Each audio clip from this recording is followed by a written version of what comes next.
In the summer of 1937, a woman named Mary Reynolds sat across a table from a stranger and answered his questions about being a slave.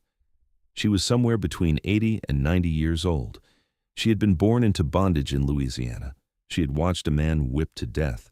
She had seen a child sold away from its mother on a Tuesday morning and never spoken of again by anyone in the household, as if the child had never existed. She remembered all of it. She had been remembering it for 70 years. The stranger across the table was a white man from the Texas Federal Writers Project. He had a notebook. He had a list of questions approved by the Washington office. He was one of hundreds of interviewers the Works Progress Administration had deployed across 17 states to collect the testimony of people who had survived American slavery before they were all gone. Mary Reynolds answered his questions. Her interview runs to 11 pages in the Library of Congress archive. It is detailed, specific, and devastating. It describes things that no textbook published before 1970 included. Her interviewer transcribed her words, filed his notes, and moved on to the next name on his list.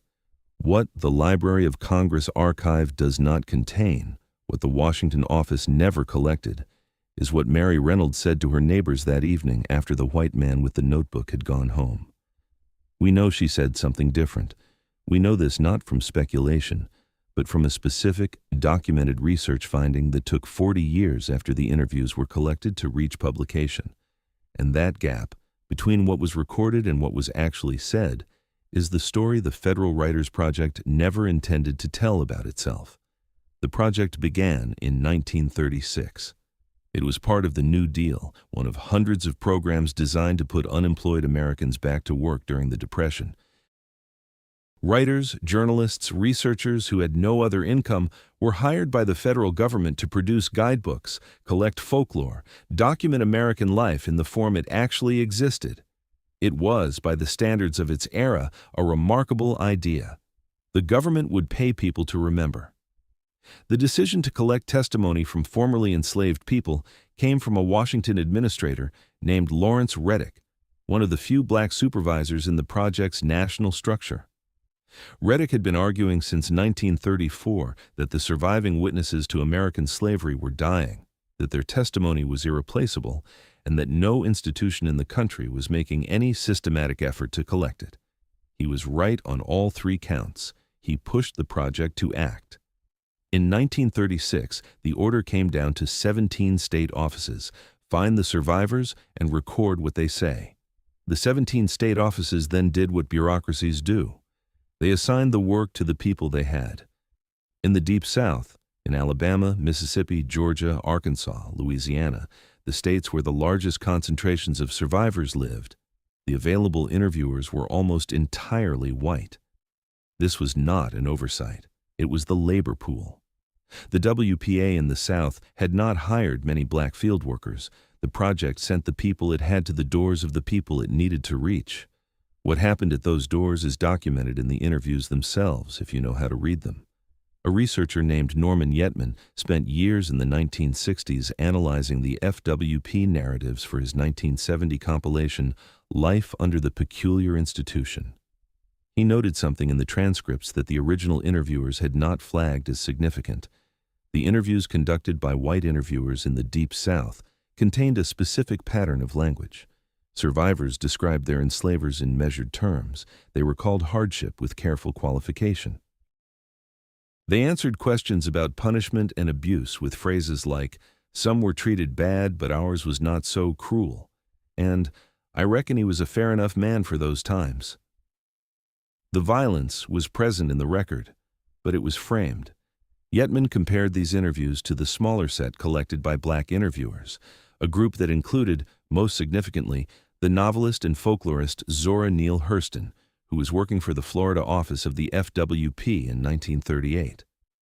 The difference was not subtle.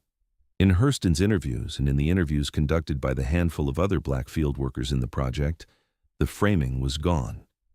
The same categories of experience, punishment, family separation, the daily mechanics of bondage, were described with a directness that Hurston's supervisor in the Florida office described in an internal memo as unsuitable for general publication.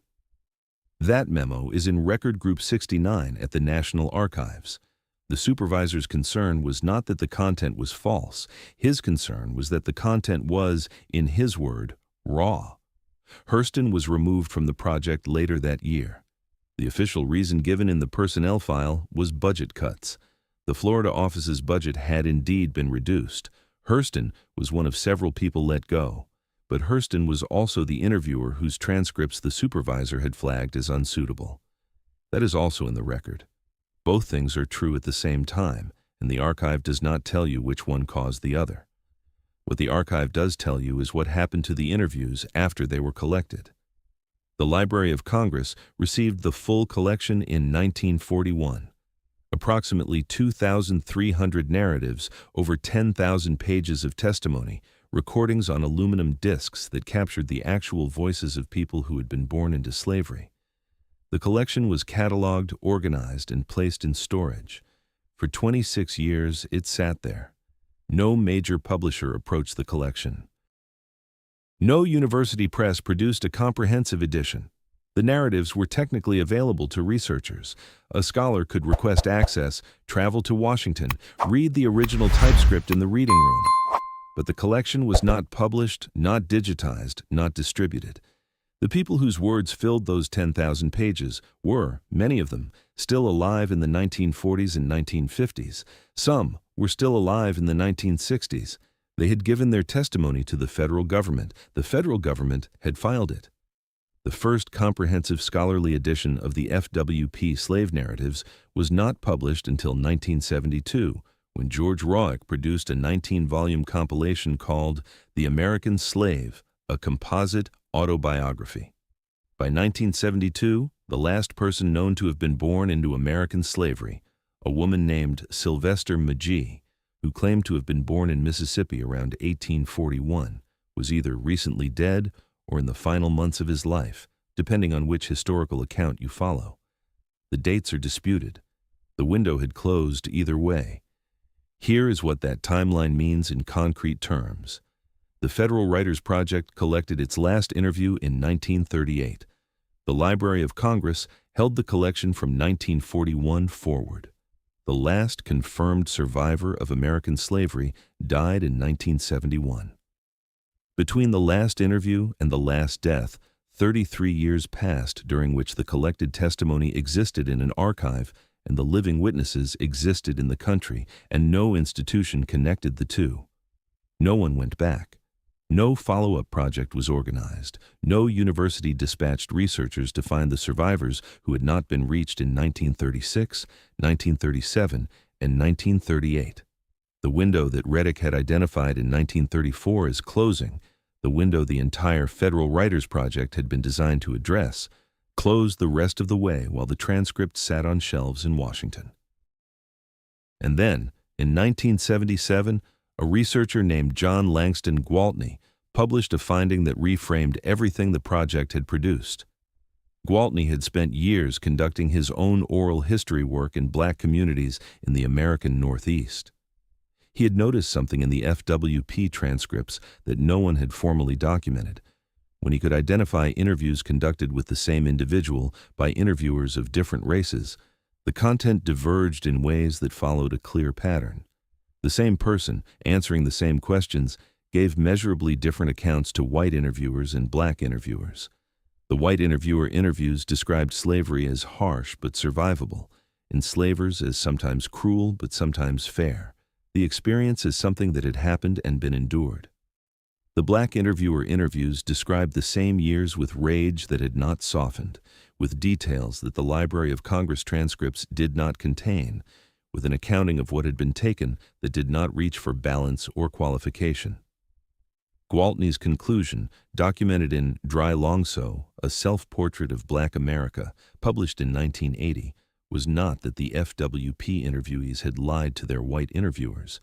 It was that they had performed survival, that the habit of measured speech in front of white authority, a habit that had been a literal survival mechanism for generations, did not disappear because a man with a government notebook arrived at the door. The archive captured what people were willing to say to a stranger who looked like the people who had owned them. It did not capture what they knew. The 2,300 interviews in the Library of Congress are real. They are irreplaceable. They are the largest collection of first-person testimony about American slavery that exists anywhere in the world, and they were collected, in the majority, by the wrong people. That is not a criticism of the project. It is what the project's own records show. On a Tuesday in April 1938, a woman named Fountain Hughes sat down in Baltimore and spoke into a recording device for the first time in her life. She was not being interviewed by the Federal Writers Project. She was being recorded by a folklorist named John A. Lomax, who was working independently, not on a government salary, not with a standardized question list, not under deadline from a Washington administrator. He had found Hughes through a contact in Baltimore. She was somewhere between 100 and 104 years old. She had been born into slavery in Charlottesville, Virginia. She was the granddaughter of a man who had been enslaved by Thomas Jefferson.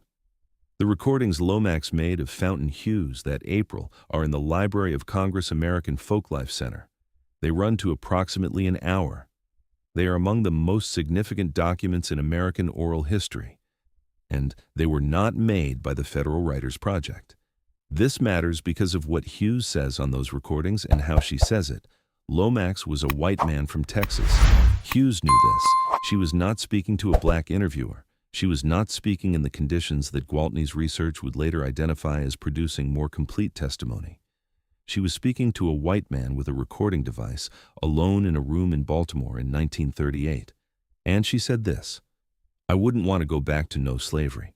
I'd rather be dead than go back to slavery." She said it without qualification. She said it with a directness that does not appear in most of the FWP transcripts collected the same year in the same region. She described the specific texture of what had been taken from her, not just labor, not just freedom, but the ability to know where her family was. "You didn't know where your mother was going to go. You didn't know where you were going to go," she said. "You didn't know nothing." Why did Hughes speak this way to a white interviewer when the FWP data suggests that was not the norm? Lomax had no questionnaire. He had no Washington office waiting for his notes. He did not open with an institutional introduction. He sat down and listened. The difference in what he got was not only about race, it was about structure. The FWP had built a system designed to produce comparable, categorized, publishable testimony. What that system produced was testimony shaped by the system. This is what the archive shows when you look at the whole picture. The FWP interviewers were given standardized questions. Some of those questions have been analyzed by historians, including Ira Berlin, whose 1998 work, Remembering Slavery, includes a careful reading of the project's methodology. Berlin notes that several standard FWP questions were structured in ways that steered respondents toward specific framings. "Did your master treat you well?" is a different question from "Describe a day on the plantation." The first question contains an answer. The second question opens a door. The FWP used the first kind. Lomax, without a questionnaire, used the second kind. The transcripts reflect the difference. Now consider what was never collected at all. The FWP reached 17 states. It did not systematically reach the Deep South urban populations, the survivors who had moved to northern cities during the Great Migration. It did not reach the survivors who were known in their communities as people who did not talk about the past. It did not reach the survivors who had no contact with institutional outreach, who lived outside the networks that the WPA used to identify potential interviewees. The 2,300 interviews are a sample. The size of the total population of living witnesses in 1936 is not precisely known, but demographic estimates suggest it was significantly larger. The people who were not reached did not stop living after 1938.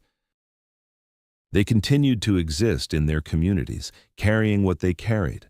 Some of them talked to their families, some of them talked to no one.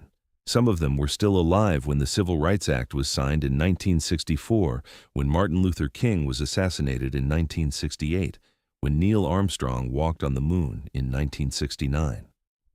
They watched all of it from inside a lifespan that had begun in American slavery, and the federal government, which had collected their peers' testimony in 1936 and 1937 and 1938, did not go back. There is a specific name attached to this failure that is in the record. His name is Benjamin Arthur Botkin. He was the folklore editor for the Federal Writers Project from 1938 to 1939, and then the head of the Archive of American Folksong at the Library of Congress from 1942 to 1945. Botkin was the person most directly responsible for what happened to the FWP slave narratives after they arrived in Washington. He published a partial selection in 1945, a book called Lay My Burden Down, which contained excerpts from 87 of the 2,300 narratives. The book received good reviews. It sold modestly. It went out of print. Botkin spent years arguing, in memos and in correspondence that is now in the Library of Congress archives, for a comprehensive publication of the full collection. He believed the narratives were historically significant. He believed they needed to be published in full, not excerpted. He wrote to publishers. He wrote to university administrators. He wrote to foundation officers who controlled the money for exactly this kind of project. The responses he received, some of which are in the same archive, are uniformly polite and uniformly negative. The collection was too large. The dialect transcriptions were too difficult for general readers. The market for this kind of material was uncertain. One foundation officer wrote to Botkin in 1949 to say that while the narratives were of obvious historical interest, the moment for their publication had perhaps passed. The moment had not passed. The survivors were still alive. The moment would not pass for another 22 years. Botkin left the Library of Congress in 1945. He continued writing about American folklore for the rest of his life. The full collection was not published until after his death. Here is the detail I cannot put down. In 1971, a Mississippi man named Sylvester Magee died. He had told interviewers he was born in 1841. He had claimed, in interviews conducted in the 1960s, to remember specific things about his years in slavery: the name of the man who owned him, the work he had been forced to do, the moment he learned he was free. Historians debate the accuracy of his claimed birth year. The arithmetic, if he was right, would make him 130 years old at his death. Most scholars believe he was somewhat younger, but the documented interviews with Magee in the 1960s are real, and they were conducted by journalists, not by the federal government, and they were published in newspapers, not in a library archive. The federal government had collected testimony in 1936, 1937, and 1938. It had not gone back. The last witness was interviewed by a newspaper reporter, not by an institution, not by a project, not by anyone with a mandate to preserve what he said. The recordings Lomax made of Fountain Hughes in 1938 are available today at the Library of Congress website. You can listen to her voice. You can hear her say, "I wouldn't want to go back to no slavery." You can hear the specific quality of her certainty, not performed, not qualified, not framed for an institutional record. Just a woman who was there, saying what she knew. The FWP transcripts are there too. 10,000 pages. The voices of 2,300 people who survived something that the rest of American history spent a century trying to describe from the outside. Measured, framed, shaped by the structure of the questions and the face of the person asking them. Both archives exist. Both are real. The gap between them is not a gap in the record. It is the record. Fountain Hughes died in 1957. She was somewhere between 119 and 123 years old, depending on which birth record you follow. She had been born the granddaughter of a man enslaved by a president of the United States. She died in a country that had not yet passed the Civil Rights Act. The recordings Lomax made of her in 1938 were not published during her lifetime. She never heard herself on tape. She never knew that her voice would still be available 80 years later at the click of a button on a Library of Congress webpage. The FWP supervisor who described Zora Neale Hurston's interviews as too raw, his name is in the personnel file. The foundation officer who told Benjamin Botkin in 1949 that the moment for publication had perhaps passed, his name is in the correspondence. The last interview in the FWP collection was filed in 1938. The last survivor died in 1971. 33 years. The documents were always there. The witnesses were always there. What was missing was someone who thought both things mattered at the same time. Subscribe. Next week we open another file. Open